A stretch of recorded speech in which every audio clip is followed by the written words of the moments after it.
মোহাম্মদ ছাড়া দুনিয়াতে বেঁচে থাকার কোনো সুযোগ আছে? কোনো সুযোগ নেই। সম্মানিত ভাইয়েরা, মাহফিলের নাম দেখলাম সিরাতুন নবী সাল্লাল্লাহু আলাইহি ওয়াসাল্লাম। এটার অর্থ আমরা জানি। সিরাতুন নবী মানে কি? সিরাতুন নবী মানে হচ্ছে নবীর জীবনী। রাসূল সাল্লাল্লাহু আলাইহি ওয়াসাল্লামের জীবন শীর্ষক আলোচনাকে বলে সিরাতুন নবী। প্রত্যেকটা মানুষের একজন আইডল থাকে, আমি তার মতো হব, ঠিক না? আমাদের সমাজে অনেক আলোকিত ব্যক্তিবর্গদেরকে আমরা দেখতে পাই। তাদেরকে দেখে তারা যখন স্বাভাবিক জায়গায় আসে তখন আমরা সেলফি তোলার জন্য ওনাদের পিছনে লাইন দেই না? একজন সেলিব্রিটি আসলে সেলফির জন্য পাগল হয়ে যায় না? হয়ে যায়। কেন? আমাদের কাছে উনি সম্মানিত ব্যক্তি, উনি স্পেশাল, ওনার জনপ্রিয়তা বেশি। ওনার সাথে যদি আমার একটা সেলফি কেউ দেখে তাহলে বোধ হয় আমাকেও একটু ক্ষমতাসীন মনে করতে পারে। এই জন্য নেতাদের পিছনে সেলফি ওঠানোর জন্য সাধারণ মানুষ পাগল হয়ে যায়, ঠিক কি না? কেন হয়? সে তার মতো হতে চায়, সে তাকে অনুসরণ করে, ফলো করে, মহাব্বত করে, ভালোবাসে। তাই তো পৃথিবীর সমস্ত মানুষের আইডল একজন, চিল্লায়ে বলেন তিনি কে?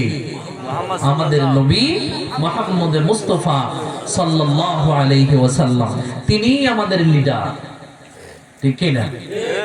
নবী ছাড়া অন্য কাউকে লিডার মানার কোনো সুযোগ নেই, ঠিক কি না?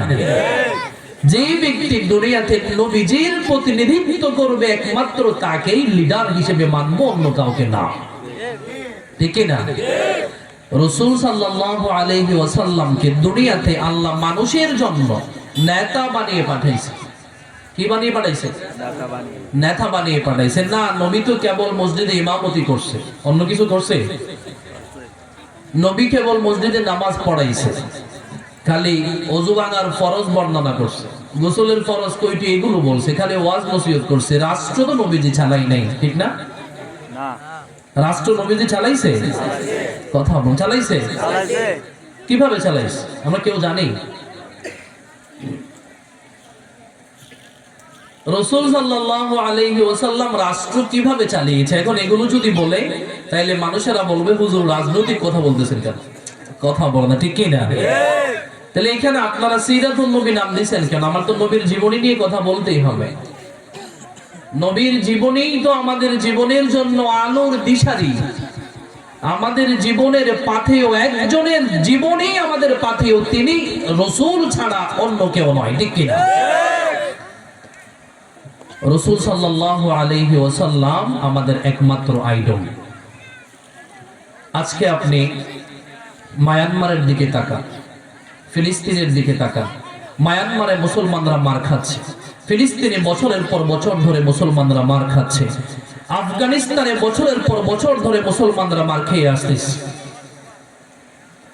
পৃথিবীর কোন প্রান্তের কথা আপনি বলবেন যেখানে মুসলমানরা ভালো আছে? একটা রাষ্ট্র আপনি দেখাতে পারবেন না, একটাও দেখাতে পারবেন না। কেন হুজুর? সৌদি আরব আছে না, কাতার, কুয়েত, এমিরেট, এগুলো তো মুসলিম রাষ্ট্র, এখানে তো মুসলমানরা ভালো আছে, সেখানেও মুসলমানরা ভালো নেই। সেখানে মুসলমানদের ঈমান নষ্ট করবার জন্য একদল বন্ধু সেজে দুশমন তাদের পিছনে চাকুনে রেডি আছে। কোথাও মুসলমানরা ভালো নেই। কেউ ফিজিক্যালি টর্চারের শিকার হচ্ছে, কেউ মেন্টালি টর্চারের শিকার হচ্ছে। কেন? আজকে পৃথিবীর বিভিন্ন জায়গায় মুসলমানদের উপরে কেন এত নির্যাতন, এত অত্যাচার, এত নিপীড়ন, অধিকার কেড়ে নেওয়া হচ্ছে মুসলমানদের? শুধুমাত্র একটা কারণ, আমরা রাসূল সাল্লাল্লাহু আলাইহি ওয়াসাল্লামের দেখানো পথ থেকে সরে গিয়েছি। আজকে যদি আমরা রাসূল সাল্লাল্লাহু আলাইহি ওয়াসাল্লামের দেখানো সিরাতে মুস্তাকিম অনুযায়ী জীবন যাপন করতে পারতাম, তাইলে একটা সময় পুরো পৃথিবীর কাছে মুসলিম সাম্রাজ্য যেমন তাদের কাছে দামি ছিল, পুরো পৃথিবীতে যেমন মুসলমানরা রাজত্ব করেছে, আমেরিকা বলেন, ইউরোপ বলেন, ব্রিটিশ বলেন, পৃথিবীর বর্তমান সময়ের সমস্ত অপশক্তিধর রাষ্ট্রগুলো যেমন মুসলমান সাম্রাজ্যের কাছে নত জানো হয়ে কর দিয়ে দেশ চালাতে বাধ্য ছিল,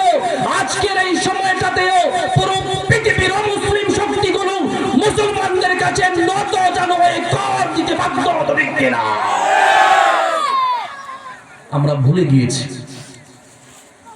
নবীজি আমাদেরকে যে নকশা কদমের উপর চলবার জন্য হুঁশিয়ারি করে গিয়েছেন, সতর্ক করে গিয়েছেন, নির্দেশনা দিয়ে গিয়েছেন, সেই নির্দেশনাকে ছুঁড়ে ফেলে দিয়ে বামপন্থী এবং বাতিলদের পিছনে দৌড়তে আরম্ভ করে দিয়েছে, ঠিক কিনা?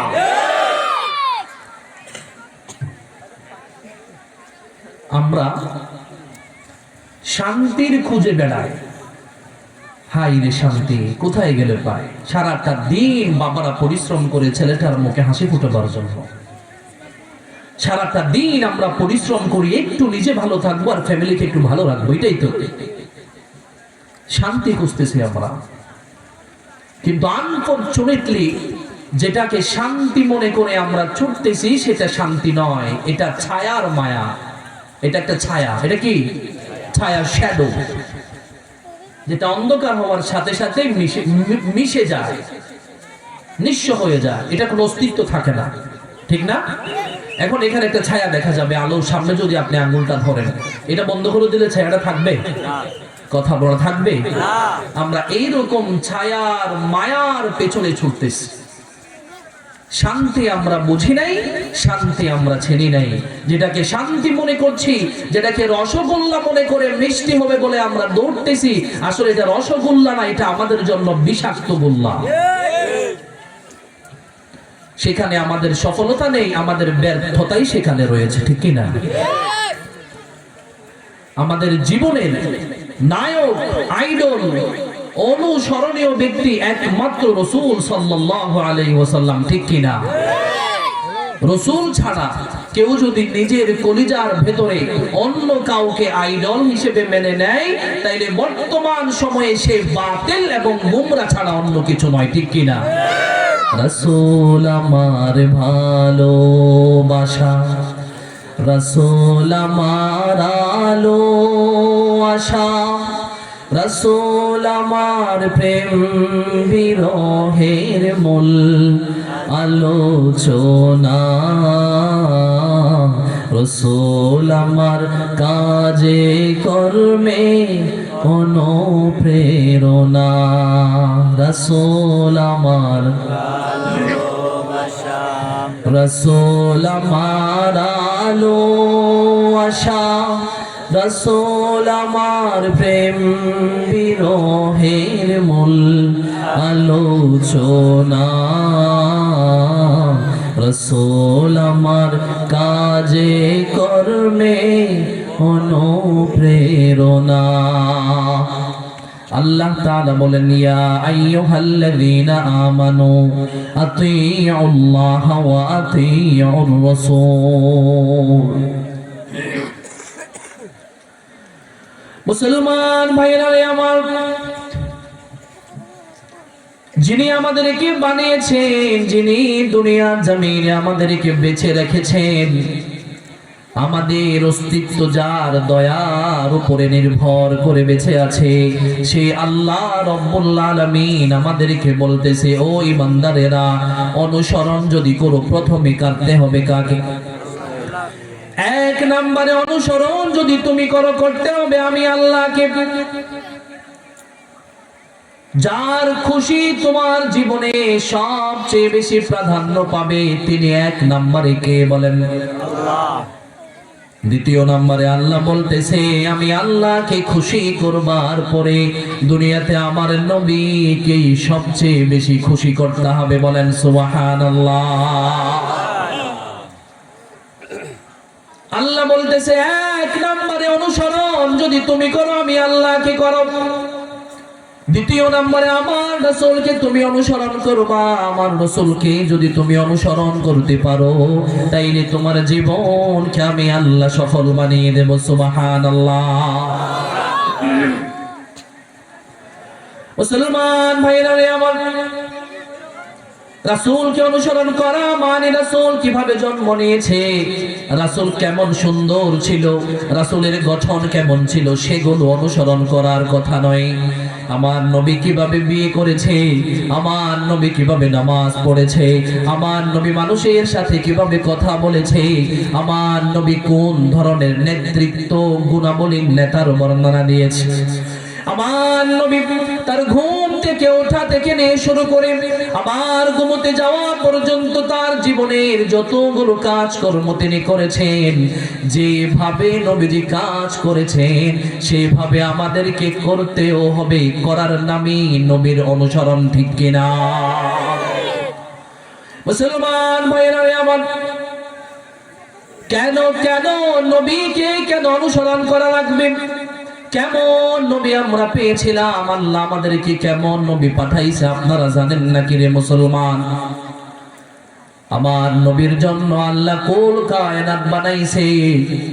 হযরতে আদম থেকে নিয়ে শুরু করে আজ পর্যন্ত এবং কিয়ামত পর্যন্ত যতগুলো মানুষ এবং জিন্নাত ইনসান কায়নাত যতগুলো আসবে, প্রত্যেকটা সৃষ্টি একমাত্র করেছে আমার নবীর জন্য। বলেন সুবহানাল্লাহ।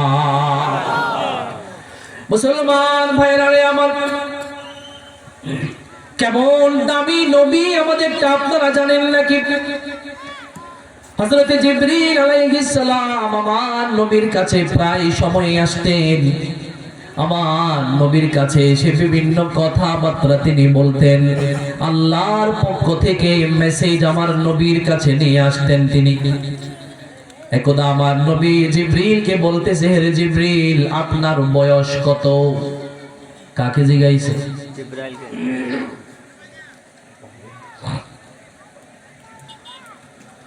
আমার নবী বলছে, জিবরিল আপনার বয়স কত? তখন জিবরিল বলেছে, আমি তো জানি না আমার বয়স কত, আমার জানা নেই। তবে আল্লাহর আরশের কোণায় ৭০,০০০ বছর পরে পরে একটা তারকা উদিত হয়। বলেন কয় বছর পরে? ৭০,০০০ বছর পরে আল্লাহর আরশের কোণায় একটা উজ্জ্বল নক্ষত্র উদিত হয়। ওই তারকাটি আমি জিবরিল ৭০,০০০ বার দেখেছি। সুবহানাল্লাহ। কথা বুঝাতে পারি নাই। কয় বছর পর একবার উদিত হয়? এটা জিবরিল কয় বছর কয়বার দেখছে? ৭০,০০০ বছর পরে যদি একটা তারকা উদিত হয়, আর কেউ যদি এটা ৭০,০০০ বার দেখে, তাইলে তার বয়স কত হতে পারে? কোনো আইডিয়া আছে নাকি? এরপরে আমার নবী বলতেছে, জিবরিল তুমি আরশের কোণায় যে তারকাটি দেখেছো, ওই তারকাটি আমি নবী মুহাম্মদ। তার মানে বোঝা যায়, যখন কুল কায়নাত ছিল না, পৃথিবীর কোনো অস্তিত্ব হয় নাই, পৃথিবীর কোনো মানুষের অস্তিত্ব হয় নাই, কোনো ব্রহ্মাণ্ডের অস্তিত্ব হয় নাই, এত কিছু অস্তিত্বে আসার আগে আমার আল্লাহ নবীকে বানাইছে। সুবহানাল্লাহ। কেমন দামি নবী আল্লাহ আমাদেরকে দিছে মুসলমান। হযরতে আদম আলাইহিস সালাম সৃষ্টির প্রথম মানব আদম, আমার আল্লাহ রাব্বুল আলামিন হযরতে আদম আলাইহিস সালাম থেকেই তো সবাইকে বানাইছে নাকি? ঠিক কি না? এই সৃষ্টির প্রথম মানব আবুল বশর বড় আফসোস করে তিনি বলতেছেন, শেষ নবীর উম্মতেরা কত দামি উম্মত তোমরা জানো নাকি? তারা হয়তো জানে না কত দামি নবী আল্লাহ তাদের জন্য পাঠাইছে। আমি আদম আবুল বশর একটা মার্জিত ভুল আমি করেছিলাম। জান্নাতে আল্লাহর একটা হুকুমের অমান্য আমি করেছিলাম। শয়তানের ধোঁকায় আমি পড়ে গিয়েছিলাম। এটা অমার্জিত নাকি মার্জিত? কথা বলে না। মার্জিত ভুল, ক্ষমা যোগ্য অপরাধ। আল্লাহ পরে ক্ষমা করছে নাকি করে নাই? কথা বলো না, করছে নাকি করে নাই? ফাতাবা আলাইহি ইন্নাহু হুয়াত তাওয়াবুর রহিম। হযরতে আদম বলতেছে, আমি আবুল বশর সৃষ্টির প্রথম মানব একটা ভুল করেছিলাম। এই ভুলটা করবার কারণে আমার আল্লাহ রাব্বুল আলামিন আমার শরীর থেকে কাপড় পর্যন্ত খুলে নিয়েছে, আমাকে জান্নাত থেকে বের করে দিছে, আমার ঘর থেকে আমাকে বের করে দিছে, আমার সহধর্মিণী যিনি ছিলেন তার কাছ থেকে আমাকে আলাদা করে ফেলছে। এরপরে আল্লাহর কাছে কান্না করতে করতে চোখের পানির বন্যা বসায় ফেলছে। আল্লাহ বলেছে এমনি কান্না করলে হবে না, যাও যাও যাও অমুক পাহাড়ে যাও, কান্না করো। 1 বছর নয়, 2 বছর নয়, 350 বছর কান্নার পরে মাফ করেছেন কে?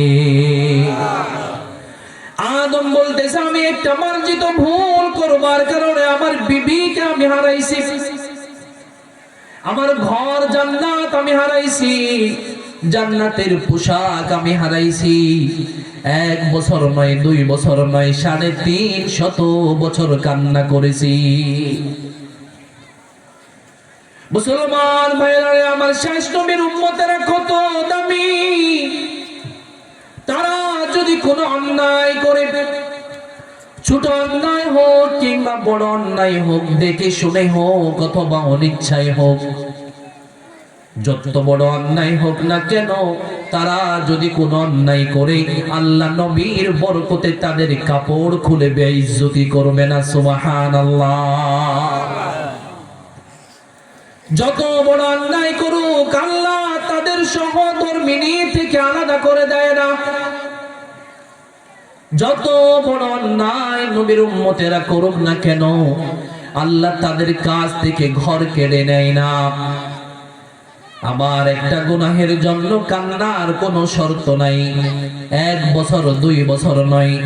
যখনই রিয়ালাইজ হয়েছে মসজিদে যাওয়া লাগবে না, যেখানে আল্লাহর কাছে হাত তুলে চোখের পানি ছেড়ে দিয়ে বলবে আমার আল্লাহ জায়গায়, তাকে মাফ করে দিবে। বলেন সুবহানাল্লাহ। আদম বলতেছে এগুলো শুধু মাত্র কার বরকত? শেষ নবীর বরকত। আমার নবী এত দামি নবী, আল্লাহর কাছে এত দামি ছিলেন, এত পছন্দের ছিলেন। আমার নবীকে আল্লাহ পৃথিবীর সবগুলো বস্তুর চেয়েও বেশি মহব্বত করেন। সুবহানাল্লাহ। কাল কিয়ামতের ময়দানে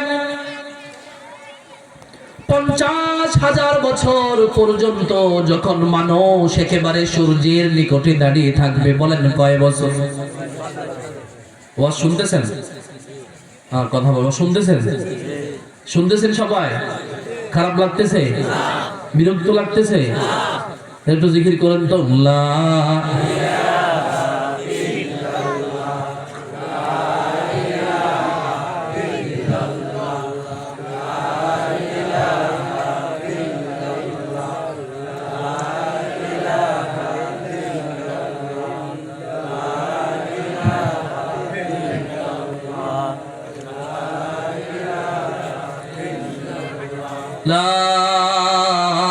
ইলাহা ইল্লাল্লাহু মুহাম্মাদুর রাসূলুল্লাহ সাল্লাল্লাহু আলাইহি ওয়াসাল্লাম। বলেন সূর্যের নিচে কয় বছর দাঁড়িয়ে থাকবে? 50,000 বছর পর্যন্ত।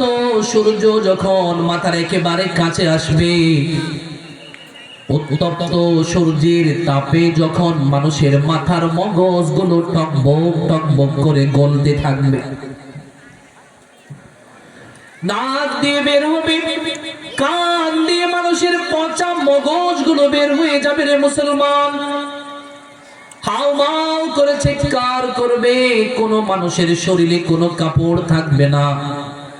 এইভাবে মানুষ যখন নির্যাতনার সহ্য করতে পারবে না, কষ্ট যখন সহ্য সীমানা অতিক্রম করে ফেলবে, প্রত্যেকটা মানুষ একে একে সবগুলো নবীদের কাছে দৌড়াদৌড়ি করবে।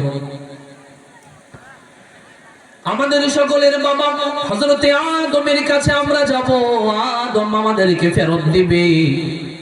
আমরা হযরত ইব্রাহিমের কাছে গিয়ে বলবো বাবা গো, আর তো কষ্ট সহ্য হয় না, আল্লাহর কাছে একটু বলেন না, যা করার যেন তাড়াতাড়ি করে ফেলে। হযরত ইব্রাহিম আল্লাহর কাছে বলার সাহস পাবে না। এইভাবে যেতে যেতে হযরতে মূসা, হযরতে নূহ, হযরতে লূত, হযরতে হুদ, হযরতে মূসা যেতে যেতে যেতে যখন হযরতে ঈসার কাছে আসবে, বলে আপনি তো সকলের শেষ নবী ছিলেন, শেষ নবীর আগের নবী ছিলেন। আল্লাহর কাছে আপনি অত্যন্ত পছন্দের মহব্বতের ছিলেন। আপনি একটু আল্লাহর কাছে বলেন, আমরা তো আর কষ্ট সহ্য করতে পারতেছি না। হযরতে ঈসা বলবে, আমাদের কারোর কথায় আল্লাহর মন গলবে না। যাও যাও যাও, শেষ নবী মুহাম্মদের কাছে যাও। তিনি যদি আল্লাহকে একবার ডেকে বলে দেয়, আমার আল্লাহর সমস্ত রাগ পানি হয়ে যাবে। সুবহানাল্লাহ। আমার নবীর কাছে সবগুলো মানুষেরা যাবে। যাওয়ার আগে নবীকে সবাই দেখতে পাবে। আমার নবী আগে থেকে সিজদায় পড়ে কান্না করতেছে, বলেন সুবহানাল্লাহ। আমার নবী যখন দুটি চোখের পানি ছেড়ে দিয়ে আল্লাহকে বলবে, আল্লাহ আমার উম্মতদের আর কষ্ট সহ্য হয় না, বিচার কার্যটা শুরু করে দেন। আমার আল্লাহ আরশ থেকে ডাক দিয়ে বলবে, রে নবী হে, মাথা আপনি উঁচু করেন, চোখ থেকে পানি ফেলবেন না। আপনি দুনিয়ার জমিন আপনি অনেক কষ্ট করেছেন, কাফেররা মেরে আপনাকে রক্তাক্ত করে দিয়েছিল। উম্মতদের জন্য নিজে কোনোদিন ভালো জীবন যাপন করেন নাই। আজকে আপনার কান্না করার সময় নয়, আজকে তো এই জান্নাতের প্রধান অতিথি আপনি, বলেন সুবহানাল্লাহ। आका मेरा मौला मेरा रहमत का नबी है, सरकार मदीना है वमा है अरबी है, उल्फत में मिले किसके वाली नसबी है, तो फखरे रसूल हाशमियो मुत्तलबी है। आयशा ने जहां सब है तेरे दिल के सवाली, वो दिल नहीं जो दिल हो तेरे इश्क से खाली, वो दिल नहीं जो दिल हो तेरे इश्क से खाली, हैबत से तेरे फारस राहोई मरओ, कैसार किसे राकिब शौकत हुई मसलूब, कैसार किसे राकिब शौकत हुई मसलूब, जब तुझसे वताइफ के शरीरों ने जुफा की, इस जोर जुफा ही के आवाज तूने दुआ की, इस जोर जुफा ही के आवाज तूने दुआ की। আল্লাহ ডাক দিয়ে বলবে, হে নবী আপনি আজকে কান্না করবেন না। দুনিয়ার জমিন আপনি অনেক কান্না করেছেন, অনেক কষ্ট করেছেন। আমার নবী আল্লাহর দরবারে একবার বলার সাথে সাথে আমার আল্লাহ মানুষের সমস্ত কষ্ট লাঘব করে দিবে, বলেন না সুবহানাল্লাহ।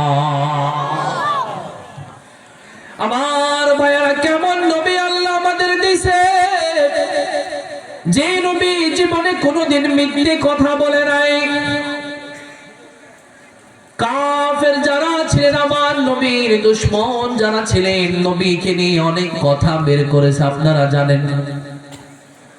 নবীকে পাগল পর্যন্ত বলেছে, নবীর নামে নানা মিথ্যে অপবাদ দিয়েছে, চরিত্রহীন বলেছে, নানান কথা বলেছে। একটা কাফেরও কোনোদিন এই কথা বলতে পারে নাই আমার নবী জীবনে কোনোদিন মিথ্যে কথা বলেছে, বলেন সুবহানাল্লাহ।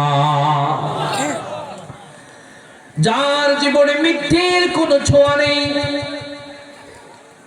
যে মিথ্যে কথা কখনো বলে না, যদি সমাজের মধ্যে এমন কোন মানুষ দেখা যায় যে কোনোদিন মিথ্যে কথা বলে নাই, তাইলে বুঝে নিতে হবে ওই মানুষ দুনিয়ার আল্লাহওয়ালা, ঠিক কিনা?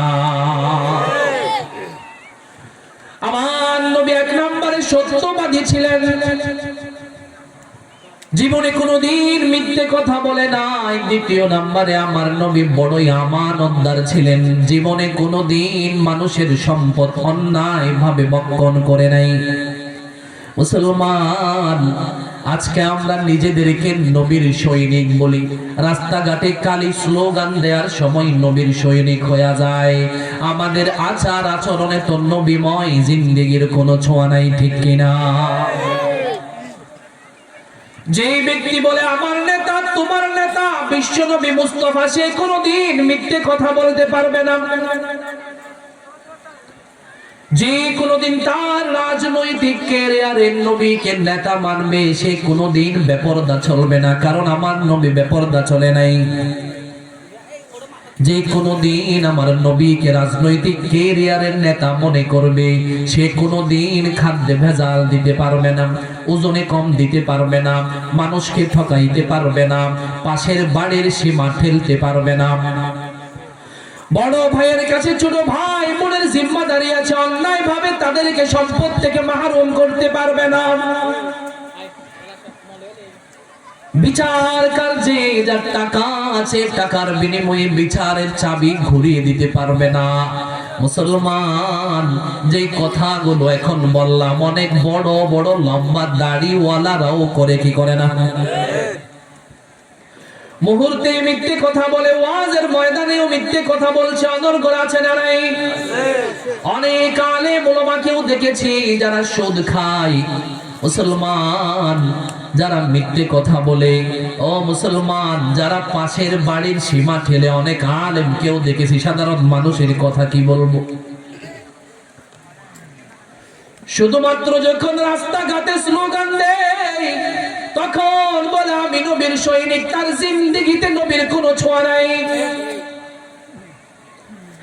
আমার নবীকে নেতা হিসেবে মানার আগে আপনাকে চিন্তা করতে হবে আমার নবী আপনাকে কর্মী হিসেবে নিচ্ছে কিনা। আমার নবীর কর্মী হওয়ার জন্য কিছু শর্ত আছে। মিথ্যে কথা বলতে পারবেন না, গালে নাপিতের হাত বাজাতে পারবেন না। এখন লাগায় কি লাগায় না? ক্লিন শেপ আছে না নাই? আমার কলিজার যুবক ভাইয়ারা রাগ করবেন না, আপনাদের করজোরে নিবেদন করে যায়, আল্লাহ নবীর মতো হওয়া লাগবে নাকি লাগবে না? জান্নাত যদি আপনারা চান, আল্লাহর রাজা মন্দি যদি আপনারা চান, আল্লাহর সন্তুষ্টি যদি আপনারা চান, তাইলে আমার নবীর আপন হওয়া লাগবে। আমার নবীকে কেউ যদি বাদ দিয়ে জান্নাতে যেতে চায়, তাইলে তার মতো বোকা দুনিয়াতে আর কেউ নাই, ঠিক কিনা? আমার আল্লাহকে বললাম, আল্লাহ এই দুনিয়ার মালিক তো আপনি, আমার মালিক তো আপনি, জান্নাতের মালিকও তো আপনি। আমি যদি জান্নাতে যেতে চাই, দেওয়া লাগবে কার? কথা বলে না কার? আল্লাহরই তো দেওয়া লাগবে। আল্লাহ যদি না দিয়ে আপনাকে কে দিবে? কিয়ামতের ময়দানে তো কোনো সুদ চলবে না, কোনো ঘুষ চলবে না। টাকা পয়সার গরম যেটা দুনিয়াতে চলে, সেটা তো তখন আর চলবে না। মুসলমান, একমাত্র দিতে হবে কাকে? আল্লাহকে বললাম, আল্লাহ কখন আপনি আমার উপরে খুশি হয়ে জান্নাত দিবেন? আল্লাহ বলতেছে, যদি তুমি আমার নবীর মুহাব্বতের পাত্র হতে পারো। সুবহানাল্লাহ। কুল ইন কুনতুম تحبون الله فاتبعوني يحببكم الله ويغفر لكم ذنوبكم। আল্লাহ বলতেছে, যদি কেউ আমি আল্লাহর মুহাব্বতের পাত্র হইতে চাই, আমি আল্লাহকে রাজি খুশি করিয়া জান্নাতের মেহমান হতে চাই, তাইলে সে যেন আমার নবীকে ভালোবাসে। সুবহানাল্লাহ। আমার ভাইরা, নবীর কলিজায় ছুরি মাইরা আপনি কেমনে জান্নাতে যেতে চান? আমার নবী যে আপনার জন্য কোনোদিন পেট ভরে খাবারটুকু পর্যন্ত খায় নাই। জিহাদের ময়দানে এতগুলো কাফেরের সাথে যুদ্ধের ময়দানে যুদ্ধ করবার কারণ কি আপনি জানেননি? যেন আপনি সুখে শান্তিতে আল্লাহর ইবাদত করতে পারেন। একটিবার আপনি চিন্তা করবেন, আজকে ইসলামটা আপনি ছিনিমিনি করতেছেন, ইসলামটা এত সাজানো গোছানো পাওয়ার পরেও মানতে পারতেছেন না, অথচ এই ইসলামটা আমাদের কাজ পর্যন্ত আনতে আমার নবীর কত কষ্ট করতে হয়েছে। আজকে আপনি আজান দিলেন, দোকানে বসে থাকেন, মসজিদে যান না। আজকে আপনাকে কোরআনের কথা বললে আপনি কান মুড়িয়ে নেন, শুনেন না। মাদ্রাসার শিক্ষকেরা যখন আপনার ঘরে ঘরে গিয়ে একটা বাচ্চাকে কোরআনের হাফেজ বানাতে বলে তাকে ধিক্কার দিয়ে বাড়ি থেকে তাড়িয়ে দেন। কোরআনের আলেমের কোনো সম্মান নাই, কোরআনের হাফেজের কোনো সম্মান আপনার কাছে নাই, অথচ এই কোরআনটা আপনি পর্যন্ত পৌঁছাতে কত মানুষের জীবন দিতে হয়েছে জানেননি? ছোট্ট একটা ভূখণ্ড আমার নবীর উপরে যখন ইসলাম ধর্মটা আল্লাহ প্রচার করাটা ফরজ করলেন, নবুয়ত যখন আমার নবীকে দিলেন, একজনই তো মুসলমান ছিলেন, আমার নবী নিজেই, ঠিক কিনা? ওই একজন থেকে আজকে ইসলাম ধর্ম সারা পৃথিবীতে প্রায় 200 কোটি মুসলমান। একজন ছিলেন আমার নবী, সেখান থেকে আজ প্রায় 200 কোটি মুসলমান। বর্তমান সময়ের একটা রিপোর্ট হলো সবচেয়ে গ্রোয়িং যে রিলিজিয়নটা আছে, যেটা দিন দিন বৃদ্ধি পাচ্ছে, 1 নাম্বার ধর্মের নাম হলো ইসলাম। মুসলমান ভাইরা আমাদের যে ইসলাম ধর্মটা আপনি পাইছেন, এদিকে তাকান, এখনই শেষ করে দিবেন, একটু সময় দিবেন না? আজকে আপনি কোরআনটা আপনার সামনে যখন হুজুরেরা বলে পছন্দ হয় না, হযরতে সুমাইয়া রাদিয়াল্লাহু তাআলা আনহার কথা তো সবার মনে থাকবার কথা, মা বোন সবারই তো আছে। নিজের কলিজার টুকরা সন্তানটারে এইভাবে বেঁধে রাখছে, নিজের স্বামীকেও তার পাশে এইভাবে বেঁধে রাখছে আবু জেহেলের দল। মা, ছেলে এবং বাবা 3 জনকে গাছের সাথে এইভাবে বেঁধে রাখছে। আবু জেহেল হযরতে সুমাইয়া রাদিয়াল্লাহু তাআলা আনহাকে বলতেছে, হে রে সুমাইয়া, ইসলাম ধর্মটা তুমি ছেড়ে দাও, তোমাকে মুক্তি দিয়ে দিব এবং সম্মানিত করব। আমার ভাইরা, ইসলাম ধর্মটা যদি তুমি ছেড়ে দাও তবে তোমাকে মুক্তি দেব, আবু জেহেল বলেছে। বলেন কে বলেছে? কথা বলে না, কে বলছে?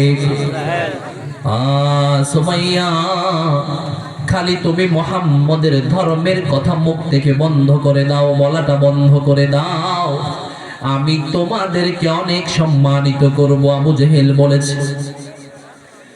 আর যদি তুমি ইসলাম ধর্মটা বাদ না দাও, মুহাম্মদের ধর্মের কথা যদি তুমি বলা বন্ধ না করো, তবে তোমার সন্তানের সামনে, তোমার স্বামীর সামনে তোমাকে এইভাবে আমি হত্যা করব, যেই হত্যা সারা পৃথিবীর জন্য দৃষ্টান্ত হয়ে থাকবে।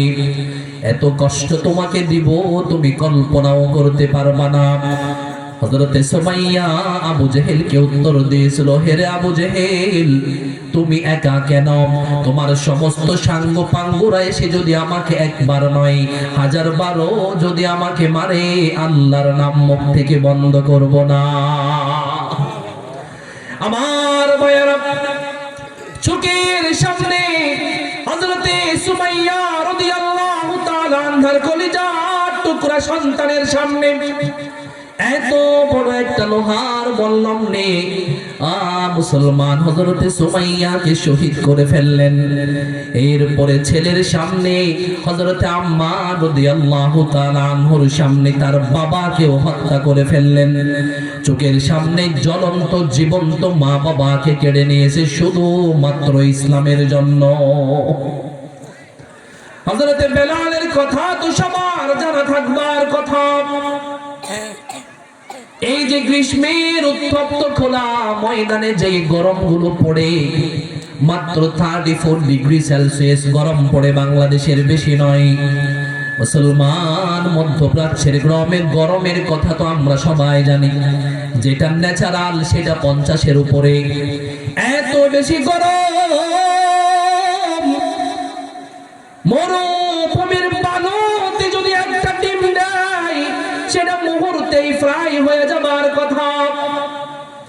এমন উত্তপ্ত গরমের মরুভূমিতে হযরতে বেলালকে খালি কাপড়ে শোয়ায় রাখছে।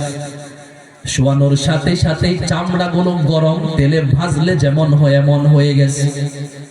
এইভাবে বালির উপরে শোয়ানোর পরে তার কলিজার উপরে বড় বড় পাথর চাপা দিয়ে রাখছে। একবার চোখটা বন্ধ করে ভাবুন, শরীরে কোনো কাপড় নাই, গরম বালুর মধ্যে শোয়ায় রাখছে, তার উপরে কলিজার উপরে পাথর চাপা দিয়ে আমার চাবুক দিয়ে এক একটা বাড়ি দেয়। বাড়ি শরীরের মধ্যে লাগার সাথে সাথে শরীর থেকে রক্ত বের হয়ে যায়। প্রত্যেকটা আঘাত করে বেলাল মুচকি হেসে বলে, আহাদ, আল্লাহু আহাদ, আল্লাহু আহাদ। আবু সুফিয়ানের বিবি তখনও মুসলমান হয় নাই। হিন্দা বলতেছে, রে বেলাল, এই গোলামটার মুখটা কেন চিরতরে বন্ধ করো না? আল্লাহর নাম কেন নাই? মুসলমান হযরতে বেলাল থেকে জিজ্ঞাসা করছে, হে রে বেলাল, তোমাকে এত কঠিন জোরে জোরে আঘাত করতেছে, তুমি কান্না করবা তো দূরের কথা, প্রতিটা আঘাতে রক্ত বের হয়ে যায়, তুমি কাঁদো না কেন?